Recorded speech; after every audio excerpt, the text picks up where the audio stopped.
Between 1925 and 1929, the value of shares on the New York Stock Exchange passed from $27 billion to $67 billion. The President Herbert Hoover even asserted in the early 1929 that the United States was the nation that was closest to the end of poverty in all of world history. However, in October 1929, there was the beginning of the worst economic crisis in the history of the United States and the capitalist world so far, the Great Depression. This happened because Americans produced much more than the country and the rest of the world were capable of consuming. There was an overproduction crisis, and because of high inventories, factories began to lay off many workers. The entire production line, trade and consumption was affected. On the stock exchange, the lowest share prices of some companies affected the balance between buyers and sellers. On the 24th of October 1929, the stock price plummeted, which caused the New York Stock Exchange crash. The crash's impact on the U.S. economy was catastrophic.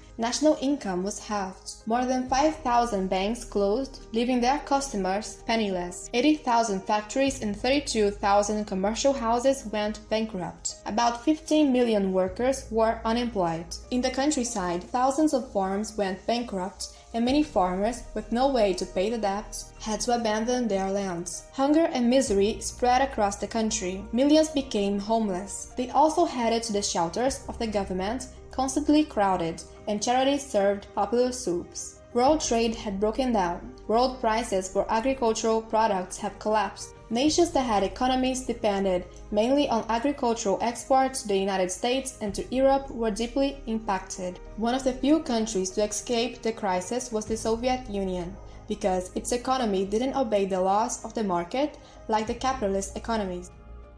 In 1933, Franklin Roosevelt assumed the presidency of the United States and proposed a plan known as the New Deal, which articulated the actions of the government with those of the private initiative, having among its objectives to raise the income of workers. Several measures were adopted, such as the dollar devaluation to make exports more competitive, loans to banks to prevent further failures, implementation of a social security system with the creation of the unemployment insurance, creation of a vast program of public works in order to generate new jobs, minimum wage, and right to organize unions and stimulus to agricultural production. The country's economy was reheated, and the industry returned to production. More than 8 million jobs were created, and thousands of public works, such as roads, schools, and dams, were completed. Despite this economic recovery, more recent studies show that the New Deal failed to stimulate economic growth at levels prior to the First World War. In addition, the resulting achievements of this program were not democratically distributed, as they mainly favored the owners of industrial complexes. Racial exclusion also remained. African Americans were the social group that felt the effects of the 1929 crisis the most, but they were not the object of concern for the Roosevelt administration.